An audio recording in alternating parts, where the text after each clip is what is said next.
오늘의 말씀의 제목은 오해와 진실 사이에서 라고 하는 제목으로 하나님의 말씀을 같이 나누도록 하겠습니다.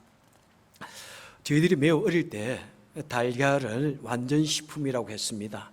그래서 달걀 많이 먹어라 그랬고, 또 학교에서 공부할 때 선생님들에게 항상 달걀 하나씩, 또 오랫동안 강의하시니까 생달걀을 이렇게 들었던 그런 기억이 있습니다. 그런데 어느 정도 세월이 지나다 보니까 갑자기 달걀이 몸에 나쁘기도 하다, 콜레스테롤이 너무 많기 때문에 달걀을 하루에 하나 이상 먹으면 안 된다, 막 그랬어요. 그래서 막 달걀을 좋아하던 우리는 갑자기 달걀을 막 뚝뚝 끊기 시작했습니다. 우리 한국 분들은 얼마나 달걀을 좋아합니까? 소풍 갈 때, 여행 갈 때 꼭 달걀 5개씩 6개씩 싸가지고 그냥 다 먹어 치우던 그런 기억들. 그런데 갑자기 달걀 많이 먹으면 콜레스테롤 몸에 안 좋다 그래가지고 먹지 않았습니다. 그런데 갑자기 또 약 20년 전부터 달걀이 그렇게 나쁘지 않다, 달걀 속에 있는 콜레스테롤은 나쁜 콜레스테롤 아니다, 그러면서 많이 먹어도 된다. 그런데 너무 많이면 먹으면 안 되겠지만은 하루에 5개까지 먹어도 된다, 그런 이야기를 또 하기 시작하죠. 그래서 또 요즘에는 하루에 2개, 3개까지 막 먹기도 합니다. 그런데 또 한 10년 후에는 또 다음 세대는 뭐라고 말할지 몰라요, 그죠? 이런 이야기들이 많이 나옵니다. 여러분, 우리 어릴 때 우유 많이 마셔야 된다, 우유 뼈에 얼마나 좋은지 모른다. 그런데 여러분 보십시오, 우유가 몸에 나쁘다 하는 사람도 있어요. 우유가 오히려 골다공증을 더 가져온다. 미국 사람들 보라, 미국 사람들 그렇게 우유를 많이 마시는데 미국 사람들이 더욱 골다공증이 많다고 하더라. 제가 그것까지는 연구는 못 해봤지만은 또 그런 이야기들도 참 많고요. 커피 많이 마시면 안 된다, 하루에 1잔 이상 마시면 뼈에 나쁘다. 그런데 어느 날 갑자기 커피 하루에 3잔 이상 마시면은 암을 예방한다, 온갖 종류의 여러 가지 병을 예방한다, 많이 마셔라. 정말 헷갈립니다, 그죠? 어떤 것이 옳은 것일까요? 어떤 것이 옳고 어떤 것이 틀릴까?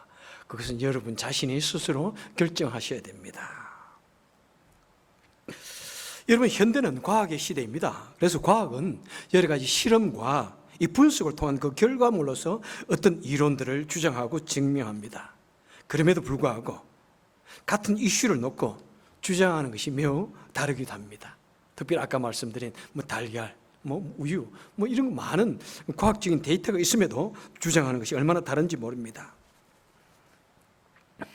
그런데 여러분, 그런 주장을 왜 같은 데이터를 놓고서도 왜 달라집니까? 그것은 분석된 그 데이터를 해석하는 개개인들의 방법이 다르기 때문입니다. 아무리 과학이 이렇게 말할지라도 그것을 이해하고 해석하는 것은 또 내 방법이, 또 의아한 방법이 다르기 때문에, 또 관점이 다르고 강조점이 다르기 때문입니다. 그런데 이 영혼의 문제, 정신적인 어떤 진리의 문제에 대해서는 어떤 원인과 결과가 분명한 그런 데이터를 만들기가 매우 어렵습니다.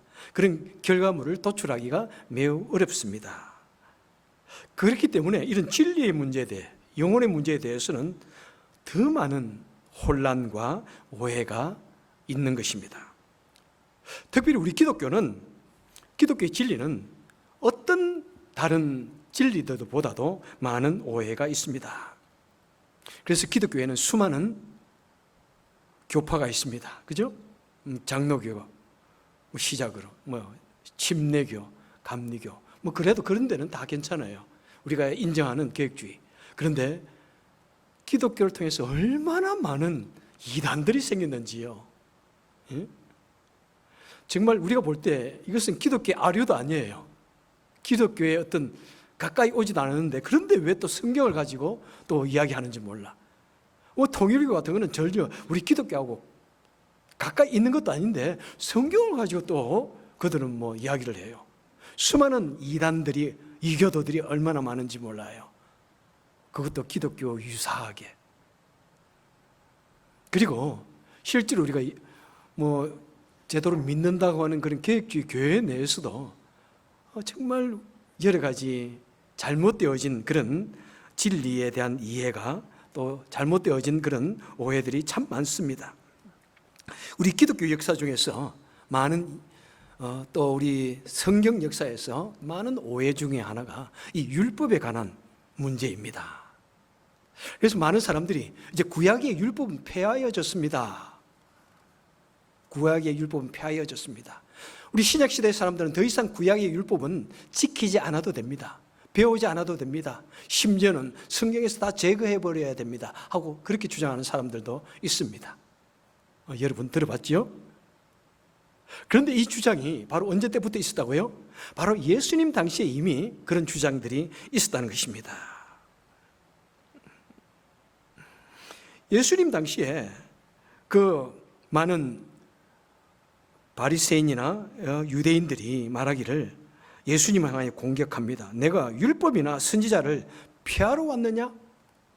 구약 성경을 폐하러 왔느냐? 이렇게 시비를 겁니다. 바로 그런 시비에 대해서 오늘 예수님은 그런 오해에 대해서, 그런 진리의 오해에 대해서 바른 진실을 말해주고 계시는 것입니다.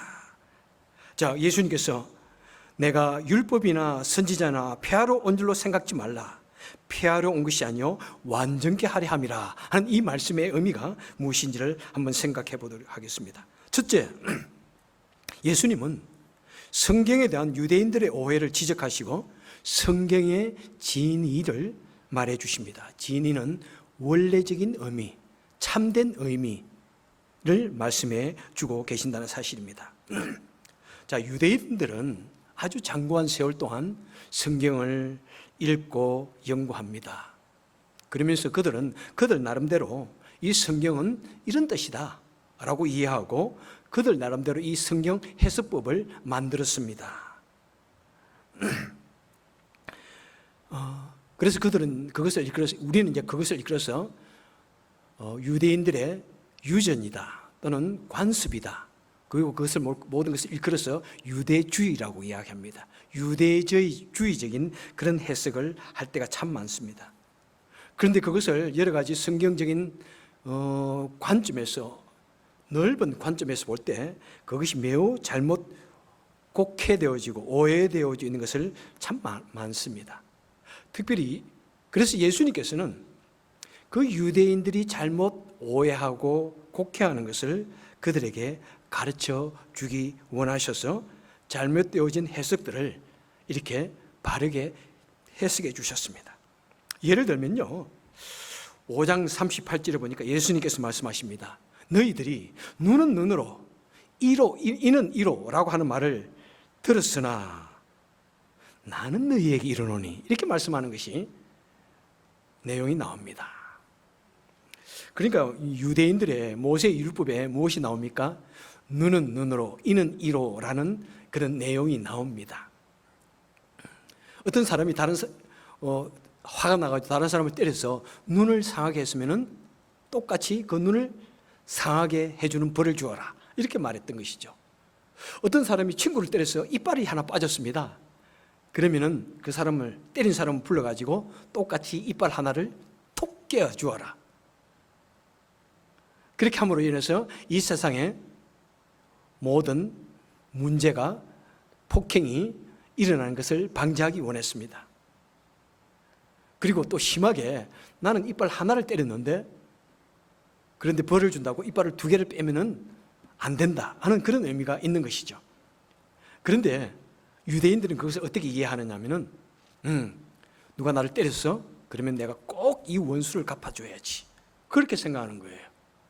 그래서 어떻게 하면 내가 저 사람에게 원수를 갚아줄 것인가 일을 갑니다. 미워합니다. 온갖 방법을 동원해가지고 원수를 갚습니다. 그리고 그것을 합리화합니다. 그래, 이는 이로, 눈은 눈으로 했기 때문에 나는 이 일이 너무나 당연한 거야. 나는 잘했어. 나는 아무런 잘못이 없어. 이렇게 했다는 것입니다. 그래서 그 율법의 말씀을 자신의 원수를 갚는 것에 이용했고 매우 합리화했고 정당화했습니다. 그런데 예수님은 말씀합니다. 아니다. 이 율법의 원래의 의도가 그것이 아니다. 그 법은 개인의 원한을 갚으라는 말이 아니라 우리 사회의 안전을 위해서, 서로의 안전을 위해서 주신 기본적인 법이다. 어떤 형사법에, 물론 예수님 이런 말 하신 것은 아니에요. 형사법의 기본인 것이죠. 누가 다른 사람이 어떤 죄를 지었을 때 또 다른 일이, 그런 일이 일어나지 않도록 너도 같은 고통을 당해 보아야 그렇게 하지 않을 것 아니냐 하는 의지에서 주신 법입니다. 그리고 그 법의 근본적인 의도는 뭐냐면은 사회를 안전을 보호하고 안전을 지키고 약한 자를 보호하기 위해서. 그런 법이 없으면 약한 자는 매일 두드려 맞습니다. 약한 자는 도둑질 당합니다. 약한 자는 왕따를 당합니다. 고통을 당합니다. 그렇기 때문에 내가 남에게 고통을 주면 너도 같이 고통을 당한다고 하는 이 법을 주셨을 때 그런 사회에 일들이 일어나지 않는 것이죠. 그래서 그 법의 가장 근본적인 의도는 뭐냐면은 사랑의 법입니다. 그죠? 약한 자를 보호하긴, 사회에 그런 악한 일을 금지하기 위한 사랑의 법입니다. 그런데 유대인들은 그것을 원수로 갚는, 합리화를 하는 그런 법으로 했던 것입니다. 그러면서 예수님께서는 여러분들이요, 아닙니다. 우리 하나님의 백성들은 자신에게 해를 끼친 사람, 심지어 원수조차도 사랑해야 합니다. 원수를 사랑하라, 이렇게 말씀했던 것이죠. 그랬더니 이제 유대인들은 예수는 율법을 폐하는구나, 선지자들의 말을 폐하는구나, 막 그렇게 공격을 했던 것입니다. 그래서 예수님께서 마태복음 5장에서 너희들이 이렇게 하라는 것을 너희가 들었으나 나는 너희에게 이르노니 하는 말이 마태복음 5장에서만 5번 나옵니다. 그래서 그 유대주의적인 구약 성경에 대한 잘못된 해석을 예수님께서는 그 바른 진의가 무엇인지를 가르쳐 주시며 바르게 해석해 주셨던 것입니다. 자, 그러면 두 번째, 우리 예수님께서 율법이나 선지자를 폐하려 한 것이 아니라 완전케 하려 함이라는 그 의미는 뭐냐면은 예수님께서 바로 구약의 제사법과 의식법과 율법들을 완성하셨다는 사실을 우리는 기억해야 됩니다. 여러분, 구약 성경에는 수많은 제사법이 나옵니다. 예를 들면 번제가 나오고요, 여러 가지 종교 의식들이 나옵니다. 자, 번제는 무엇입니까? 이스라엘 백성들이 안식일 날 성전에 나올 때 자식이 키우던 조그마한 양이나 염소나 또 비둘기를 가지고 나와가지고 그 양을 죽여서 피를 뿌리고 각을 떠서 제사를 드립니다. 태워서 제사를 드립니다. 그러면서 하나님, 바로 나의 모든 죄가 이 양에게 전가되어져서 내가 죽어야 할 것, 이 양이 죽었습니다 라고 이렇게 기도를 드립니다. 그것이 제사장이 하는 일이었습니다. 자, 그런데 그 번제, 그 제사물은 누구를 상징하는 것입니까?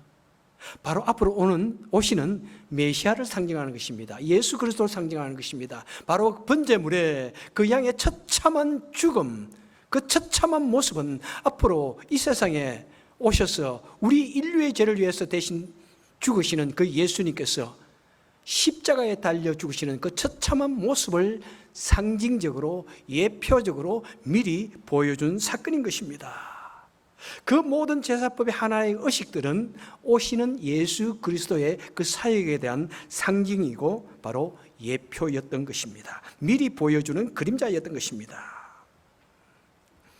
그런데 이제 예수님께서 오셨습니다. 그 모든 제사법의 예표셨던 예수님께서 친히 오셔서 친히 고통당하시고 고난당하시고 십자가의 죽으심으로 말미암아 그 모든 구약의 제사들이 이제 완성되어졌던 것입니다. 더 이상 이제 동물의 제사가 없어졌습니다.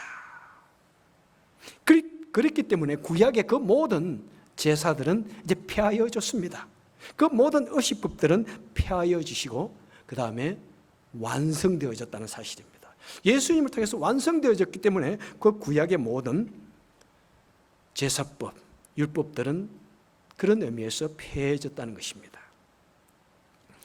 자, 심지어 말이죠, 구약의 성전이라든지 또 절기 같은 것, 이런 것조차도 오실 메시아에 대한 예표였습니다. 자, 유월절, 어린 양의 피를 보고 넘어가는 유월절의 사건, 6월달에 있은 것이 아닙니다. 6월절의 사건이 바로 예수님의 십자가의 사건에 대한 예표입니다. 자, 성전도 바로 오시는 예수 그리스도의 그림자로 나눠서 주어졌다는 사실입니다. 여러분, 구약의 성전은 유대인의 신앙생활에 있어서 가장 중요한 요소입니다. 그들의 신앙생활의 중심입니다. 그런데 이 성전이 좀 헤롯이 그 유대인들을 위해서 세워준 이 거대한 성전이, 그 찬란한 성전이 AD 70년에 티토 장군에 의해서 완전히 무너져 내렸습니다. 완전히 철저하게 부셔졌습니다. 그리고 그 성전이 다시는 지을 수 없습니다. 이렇게 이스라엘이 부강한 나라가 되었음에도 불구하고 그 성전을 다시 지을 수 없습니다. 여러분, 그 이유가 무엇일까요? 우연히 이렇게 됐을까요? 아니면 필연적인 사건일까요? 자, 예수님께서 분명히 말씀하십니다. 너희들이 이 성전을 몰라. 내가 사흘 만에 다시 일으키리라. 그리고 해석을 합니다. 이 성전은 곧 예수님 자신을 가리키심이라고 요한 사도가 해석을 합니다. 그렇습니다. 성전은 바로 예수님을 가리키는 것입니다. 그런데 이 성전이 이제 무너졌습니다. 왜 무너졌습니까? 예수님이 오셨기 때문에 반드시 눈에 보이는 육적인 성전은 무너져야 하는 것입니다. 무너지지만은 유대인들은 또다시 그 성전을 세울 것입니다. 성전이 몇 번이나 무너졌다가 다시 세워졌습니까? 이번에도 헤롯의 성전이 무너졌지만은 그들은 어느 때보다도 부강한 나라입니다. 얼마든지 엄청난 돈을 들여서라도 온갖 방법을 동원해서 그 성전을 다시 세울 수 있습니다. 그런데 못합니다. 왜 그렇습니까? 바로 그 성전의 터 위에 무엇이 세워져 있습니까? 한데 이슬람이 예루살렘을 점령해가지고 그 위에 바로 바위 돔을 건설했기 때문에, 이슬람이 가장 신성시하는 Dome of the Rock을 그 속에 그 위에 건설했기 때문입니다. 만약 이스라엘이 그래, 이것은 우리 옛 성전이 세워졌던 달이야, 그래서 이 바위 돔을 무너뜨리고 우리가 거기에다가 성전을 세워야지, 그러면 어떤 일이 일어납니까? 이것은 틀림없이 제3차 대전이 일어납니다. 아무리 이스라엘이 강대국이라고 하고 있지만 그 모든 이슬람 국가들을, 그리고 온 세계에 흩어져 있는 이슬람 사람들을 대항해서 싸울 수는 없는 것입니다.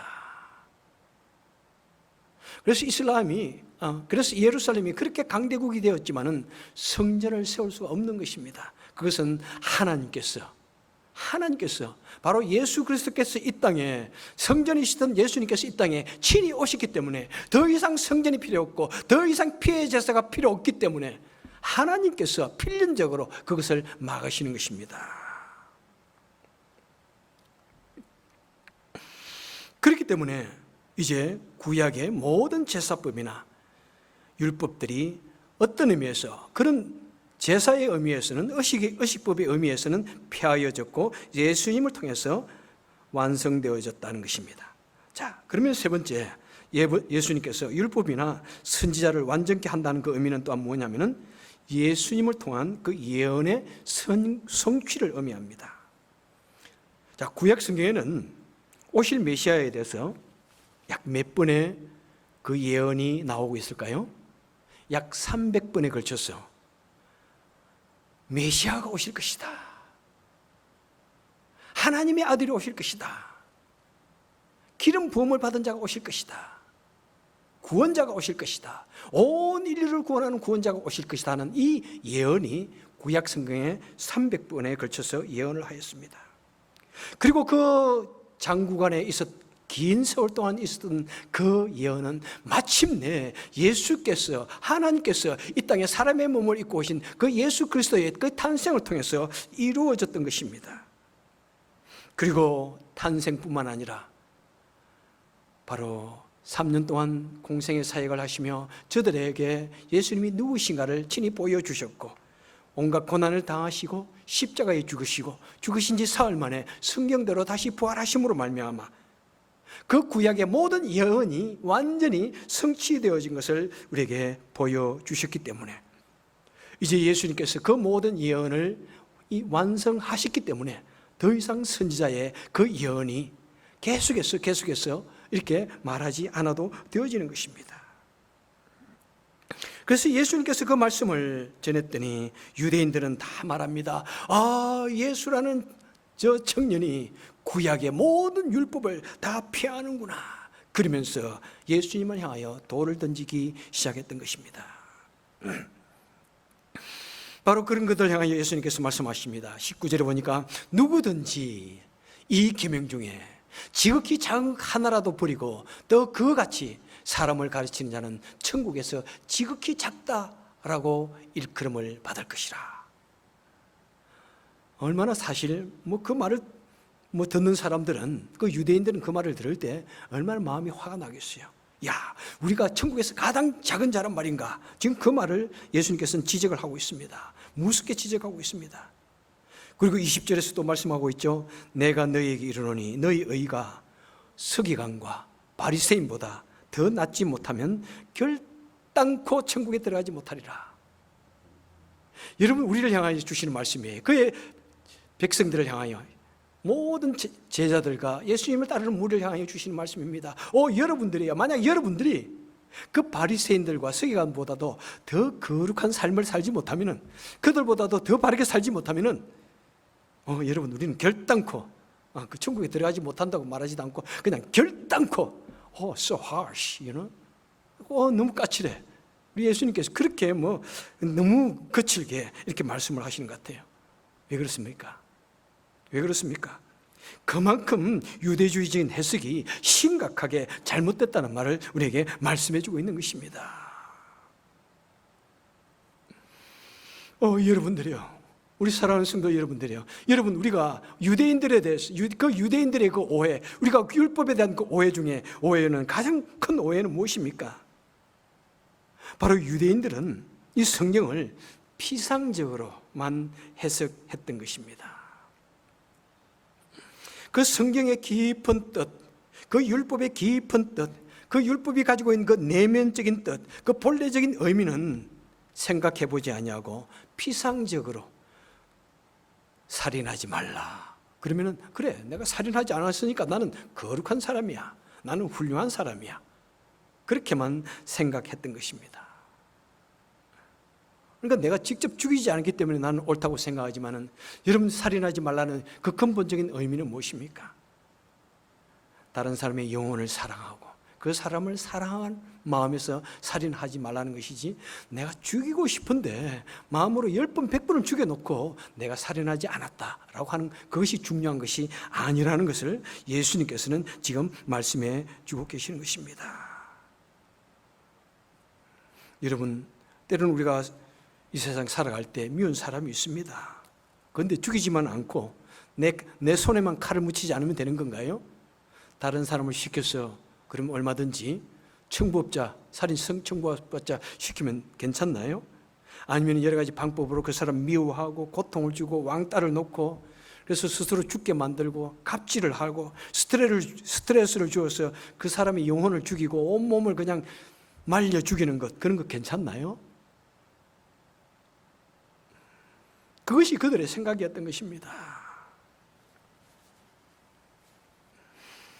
그렇게 마음속으로는 미워하고, 그러면서 겉으로는 내가 그 사람 죽이지 않았기 때문에 나는 하나님의 법을 잘 지키는 거룩한 사람이야 라고 생각해 오는 것을 주님은 지금 지적을 하시는 것입니다. 여러분, 이 바리새인들은 어떤 사람인지 아십니까? 이 사람들은 유대 사회에서 가장 존경받는 사람들이었습니다. 아마 가장 존경받았어요. 어떤 의미에서 제사장보다도 더 존경받았을지도 모릅니다. 왜? 제사장들은 업으로 하였지만 이 바리새인들은 평신도들이 이 거룩한 삶을 위해서 일어난 운동이기 때문에 그렇습니다. 이 바리새인들은 어릴 때부터 아주 엄격하게 신앙 훈련을 받습니다. 성경을 하루에 몇 장씩을 외워야 됩니다. 그래서 그것이 오랫동안 모이면은 그냥 성경 전체를 거의 다 외우다시피 해. 여러분, 마태복음 5장 우리 외우자고 할 때 많은 분들이 외우시고 그러셨는데, 이런 것은 외울 만하지요. 그런데 여러분, 레위기, 민수기 이런 데 들어가서 한번 외우려고 해보십시오. 아마 머리에 쥐가 날 거예요. 그런데 그 사람들은 그걸 다 외웁니다. 어릴 때부터 뭐 얼마나 성경을 열심히 외우는지 모릅니다. 통째로 암송합니다. 그리고 율법을 철저히 지켰습니다. 율법이 말하는 것을 그대로 다 지켰습니다. 그들이 행하는 그 거룩한 삶은 우리가 생각할 수 없는 상상을 초월하는 그런 규율적이고 절제하는 그런 생활을 했습니다. 그들은 일주일에 이틀씩 금식을 합니다. 우리 우리 한 끼만 구우면 우리 배가 고프잖아요, 정말로. 그런데 일주일에 이틀씩 금식을 합니다. 안식일을 지키는 그 규례들이 얼마나 많은지 아마 수백 가지 될 거예요.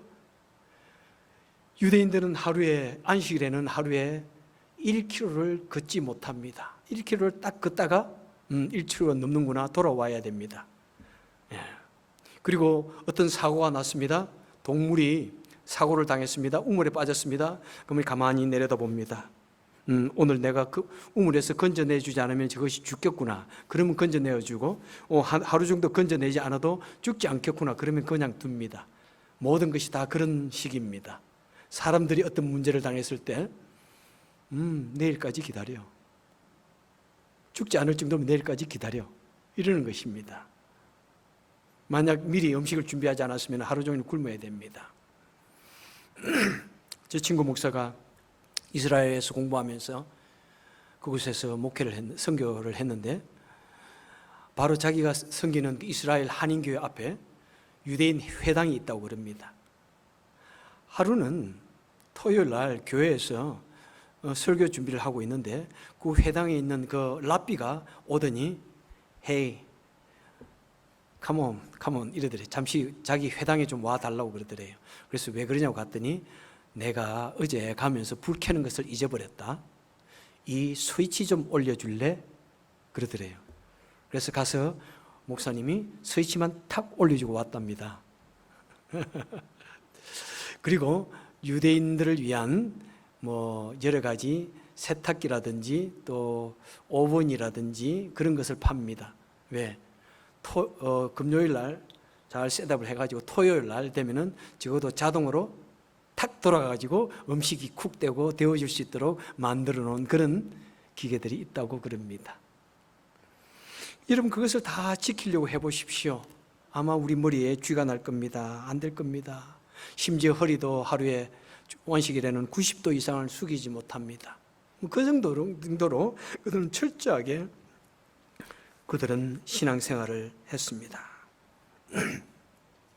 그리고 그들은 시장이나 어디서나 시간이 되면 손을 들고 하나님께 기도했습니다. 그리고 길을 걸어갑니다. 항상 천천히 걸어야 됩니다. 빠르게 뛰어서도 안 됩니다. 항상 아주 온몸을 감싸는 검은 옷으로 온몸을 감싸 입었습니다.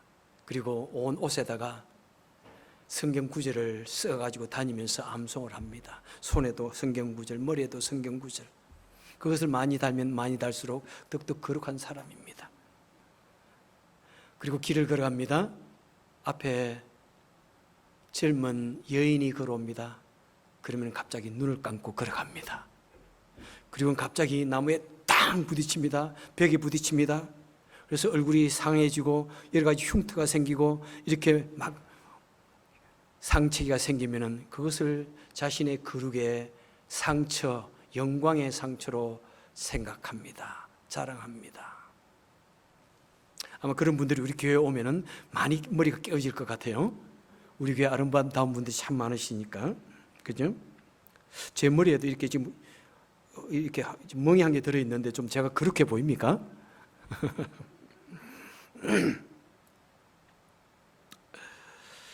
여러분, 이런 여러 가지 종교적 수행은 우리가 볼 때 혹독하리만큼 매우 엄격합니다. 그들은 그렇게 종교적인 수행과 규율을 완벽하게 반복적으로 매일 해댑니다. 그런데 예수님께서 우리를 향하여 말씀하십니다. 여러분들이요.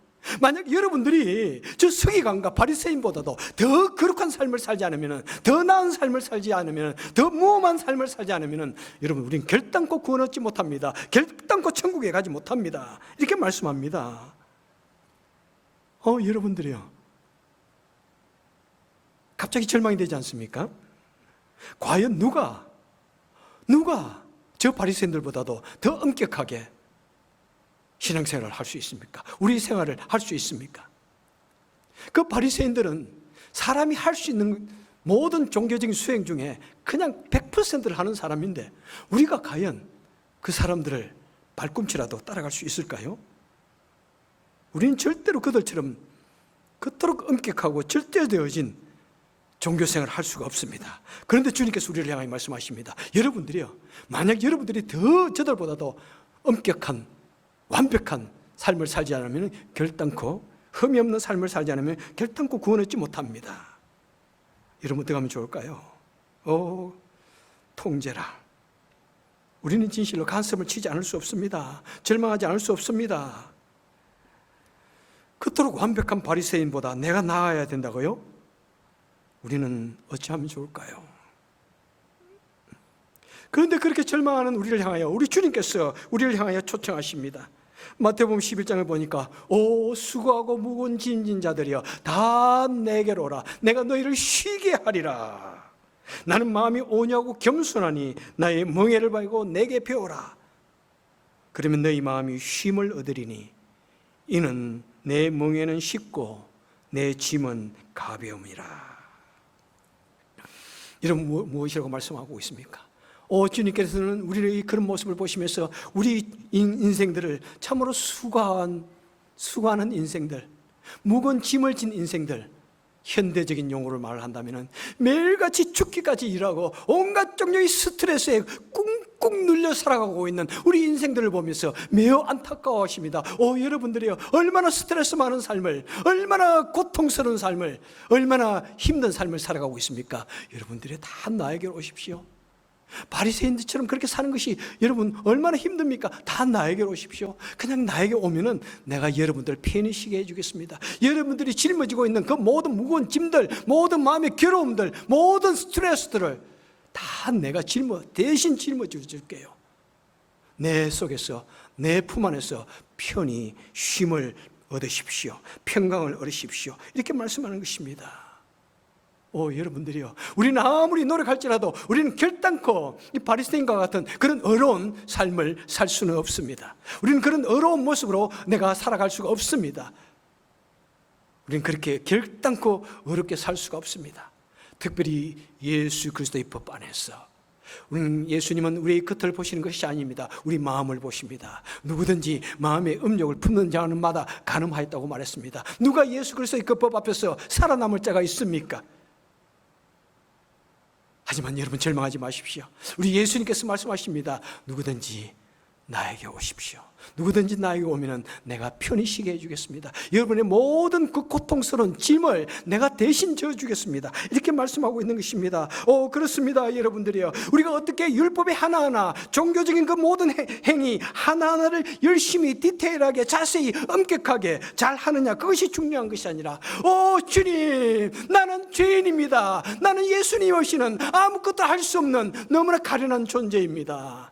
주님, 나는 절대로 나의 행위로서나 나의 노력으로서는 구원을 얻을 수 없는 존재입니다. 그래서 나는 주님이 필요합니다. 주님 나를 받아주십시오. 나를 받아주십시오. 나는 주님이 아니면 이 세상에서 가장 불쌍한 죄인이고 아무것도 할 수 없는 헬프리스한, 아무것도 할 수 없는 무능력한 사람입니다. 주님, 저를 받아주옵소서 라고 주님의 무릎 앞에 무릎을 꿇는 것이 바로, 그리고 그 주님을 믿고 주님을 나의 구주로 받아들이는 것이, 나의 구원자로 받아들이는 것이 바로 바리새인보다도 더 나은 의로운 사람이 되는 것입니다. 그래서 누구든지 예수 그리스도를 믿으면 예수 그리스도를 믿는 그 믿음으로 말미암아 결단코 정죄함을 얻지 못한다. 예수 그리스도를 믿는 믿음 안에서는 바로 의인이라고 사도 바울이 그렇게 선포를 하는 것입니다. 여러분들이요, 우리가 어떤 노력을 한다고 우리가 거룩한 모습이 조금이라도 있을까요? 우리가 거룩한 척 하는 그것이 벌써 주님의 눈에 볼 때는 너무나 디스카스팅, 너무나 정말 추한 거예요. 여러분, 특별히 저는 정말 목사로서 오랫동안 신앙생활을 하다 보니까 정말 목사로서 한 20년 신앙생활을 하면서 깊이, 지금 물론 30년이 훨씬 더 넘었지만은 한 20년째 될 때 저는 느꼈습니다. 아, 그렇구나. 누가 가장 예수님을 멀리하는가 생각해 볼 때 우리 목사들이구나, 이렇게 생각을 했어요. 우리 목사들이 성도들 앞에서 내가 거룩한 것처럼 행동하려고 하다 보니까 아, 나도 모르는 사이에 내가 바리새인이 되는구나 라고 하는 것을 느꼈습니다. 아, 우리 특별히 한국의 기독교인들이 이 세상 어떤 기독교인보다도 더 바리새인처럼 행동하려고 하는구나, 더 율법주의적인 경향이 많구나. 저는 미국의 목사님들, 미국의 신앙인들을 보면서 참 그것을 많이 느꼈어요. 미국의 우리 기독교인들은 매우 자유로움을 많이 느끼는 것 같아요. 예수 안에서 자유로움, 진리를 알더니 진리가 너희를 자유케 하리라. 예수 그리스도 안에서 참 자유로움을 느끼는데, 우리는 예수를 믿으면 모두가 다 거룩한 척, 특별히 이 동양적인 관습 속에서 내가 거룩한 척 해야 된다, 내가 엄숙한 척 해야 된다, 이런 것이 우리 마음속에 너무 자리를 잡고 있어가지고 오래 신앙생활을 하면 할수록 나도 모르는 사이에 바리새인 되어가는 그런 경향이 없잖아 있다는 사실을 우리 한 번씩은 돌아보아야 될 것 같아요, 여러분. 그런데 예수 그리스도 안에서 자유함을 얻고 그 기쁨으로 우리는 신앙생활을 하는 것이고, 기쁨으로 순종하는 것이고, 기쁨으로 섬기는 것이지, 내가 이렇게 하지 않으면 벌 받을 것 같아, 하나님 싫어할 것 같아, 그래서 섬기고 신앙생활이 아니라는 사실을 꼭 기억해야 됩니다. 여러분, 우리는 죄인입니다. 아무리 엄청난 종교생활을 완벽하게 해낸다고 할지라도 우리 속에 있는 이 원죄는 결단코 우리가 씻어낼 수가 없습니다. 오직 예수 그리스도를 믿는 믿음으로 말미암아 우리가 예수 그리스도를 믿을 때 예수님께서 우리 모든 죄를 사해 주시고 우리를 거룩하게 만들어 주시고 하나님의 자녀로 만들어 주시는 것입니다. 사랑하는 여러분들이요, 우리 무엇보다도 예수님을 영접할 수 있길 바랍니다. 내 마음속에 완벽하게 영접할 수 있기를 바랍니다. 예수님 없이는 나는 살 수 없어, 예수님 없이는 나는 아무것도 아니야. 예수님은 나의 유일한 구세주이십니다. 그래서 예수님만 믿고 예수님만 의지하여서 살아가고, 그래서 예수님 단길을 애쓰고 노력하는 우리 사랑하는 성도님들 되시기를 주님의 이름으로 축원합니다. 기도하겠습니다. 하나님 아버지, 우리가 오랫동안 신앙생활하고 예수를 믿는다고 하지만은 우리는 나도 모르는 사이에 내가 세상에서 가장 거룩한 사람인 것처럼 착각할 때가 참 많습니다. 내가 오랫동안 신앙생활을 했기 때문에 좀 점잖게 굴어야 된다고 생각하고, 좀 더 엄숙해야 된다 생각하고, 좀 더 거룩한 모습을 드러내야 된다고 생각합니다. 내가 목사이기에 성도들 앞에 존경을 받아야 되기에 좀 더 거룩한 모습으로 살아야 된다고 참 많이 생각합니다. 하나님, 나를 용서하여 주옵소서. 하나님, 우리 속에 그런 바리새인이 있으면 다 버리게 하여 주옵소서. 내가 거룩한 모습으로서 살 때 하나님 나를 기뻐한다고 생각하는 그런 거 버리고, 정말 나를 구원하여 주신 그 하나님으로 말미암아 감격함이 먼저 넘치게 하시고, 나를 구원하여 주신 그 주님으로 말미암아 먼저 내 마음이 기쁨으로 넘치게 하여 주셔서 내 마음에 넘치는 기쁨과 감사로 인하여 하나님을 섬기고 봉사하고 헌금하고 또 주님을 위하여 살아가는, 또 주님을 닮아가기를 노력하는 우리가 될 수 있도록 주여 은혜 베풀어 주옵소서. 그래서 우리는 율법의 사람이 아니라 은혜의 사람이 되게 하여 주옵소서. 예수님 이름으로 간절히 기도합나이다. 아멘.